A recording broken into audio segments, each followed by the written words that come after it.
Today, September 15, marks the 15th anniversary of the collapse of Lehman Brothers, which led to over 3 months of chaos in global financial markets and practically seizure of all lending by banks everywhere.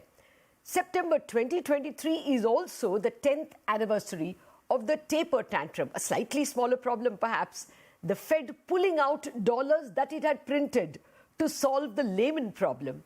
The taper tantrum hit India harder than many other countries, taking the Indian rupee from 53.50 per dollar in end May to 68.80 per dollar in end August 2013.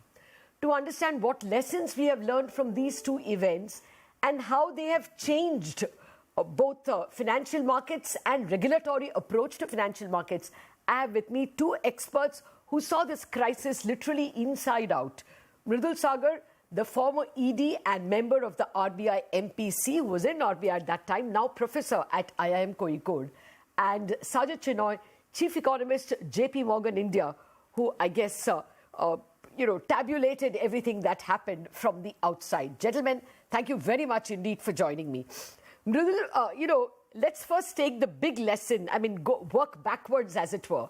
Is it fair to say that ugly as the Lehman crisis was, the lesson learned 15 years from now is banks everywhere are a lot better capitalized, lot better safer? The 15 years of global financial regulatory reforms have definitely strengthened the resilience of the financial system. But it's still a bit of unfinished agenda. I don't think we need to slacken on that. Clearly, the capital buffers, the liquidity buffers, the LCRs, the NFSRs, in terms of the TLAC in particular, ending the too big to fail, they are very important measures which have been taken. But I am a wee bit worried that the political consensus on these reforms is still lacking, and it is contingent on what might happen in the US in the next presidential elections. If we have survived the banking crisis, which was emerging earlier this year, it's essentially on the back of the global financial regulatory reforms. Mridul, would you agree to that? That the manner in which it was solved by liquidity is a price that we are still paying? Absolutely. Again, Lata, I think the unconventional monetary policies have gone too far, and we need to sort of see its unwinding.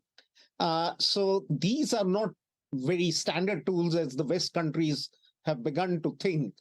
And these should be used sparingly in times of crisis and should be rolled back.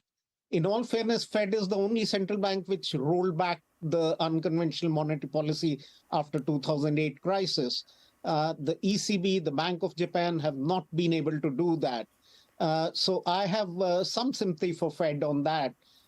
But again, I think it's a word where too much dependence is there on forward guidance, as if markets have, it's not the job of the markets to take positions on what might happen.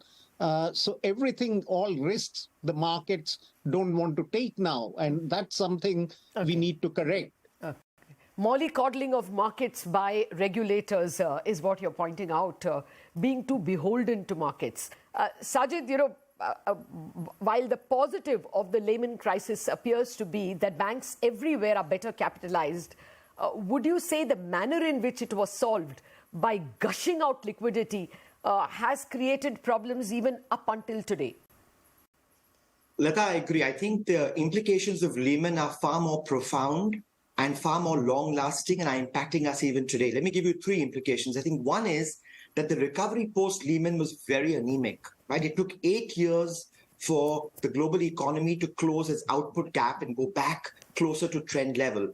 And that economic malaise or stagnation actually, in my mind, helped sow the seeds for deglobalization, secular stagnation was blamed on globalization in some quarters. And this was the decade of Brexit and the US-China trade war. And I think those deglobalization tendencies got firmed up in that decade of malaise.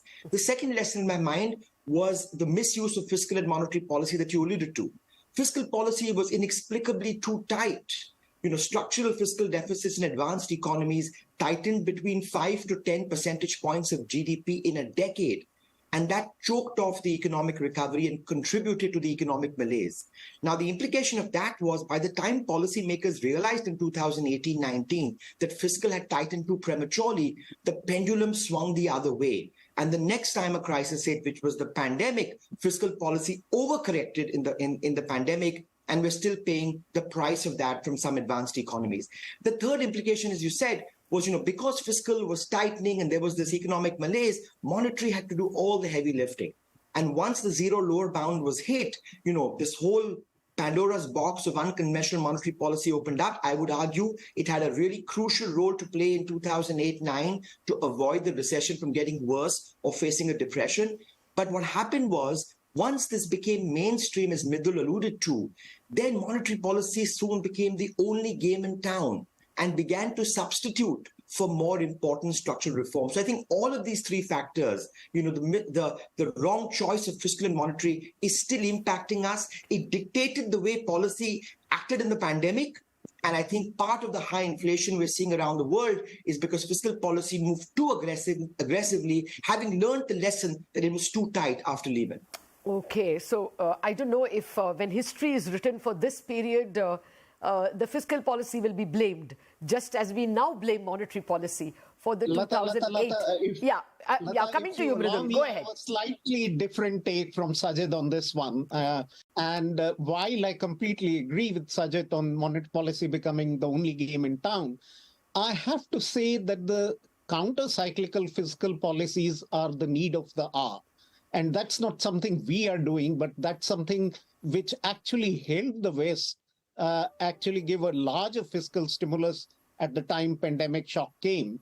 So you look at how Eurozone really rolled back the fiscal side, because if they hadn't rolled back the fiscal side, the fiscal gaps would have remained too large to give the fiscal impetus. Okay. So that's the limited Fair enough. I mean, we'll analyze it more, but let me come to the taper tantrum. As Sajjid points out in his paper, in his latest paper, the taper tantrum completely exposed India in terms of a country at that time with a high current account deficit and its inability to immediately react to the coming crisis of taper. But now, although the tightening of the Fed was much higher, from May 2013 to August 2013, the Fed hadn't tightened so much. It had only said it will tighten. But this last 12 months, the Fed tightened all the way from zero-bound interest rates to 5.5%. But the rupee was as sturdy as ever. So do you think we learned the right lessons from the taper tantrum, Mridul? Okay, see, the two events were very different. The taper tantrum and the current tightening was very, very different. So in taper tantrum, fragilities were very large. India was part of the fragile five. Clearly, the fiscal deficit was ballooning to 6% of the GDP. Growth was falling sharply from above 8 to more like 5% in that year. Inflation had shot up to 11% plus. Current account deficit had ballooned also to 4+. So the moral of the story is that one has to stay focused on macroeconomic stability, because without that, nothing can get done. The lessons of the taper tantrum were learned, and in the sense, the Fed has been more restrained in communicating the tapers, which it does, prepares the market now. In taper tantrum, I distinctly remember that Esther George was dissenting in each FOMC, and Powell was also taking the same line, Mridul, but not dissenting. Mridul, I will come to you to get a nuance by nuance, blow by blow account of both these important events. But for the moment, the key lessons that we've learned from Lehman and taper tantrum are, according to you all, as follows. One, banks are now much better capitalized, and regulators are careful to ensure that they do not go overboard on lending. And from a taper tantrum, India learned the major lesson that macros like fiscal deficit and current account deficit, as well as inflation, need to be kept under check. Valuable lessons. Let's take a break and come back after the break and look at more nuances from these two important crises.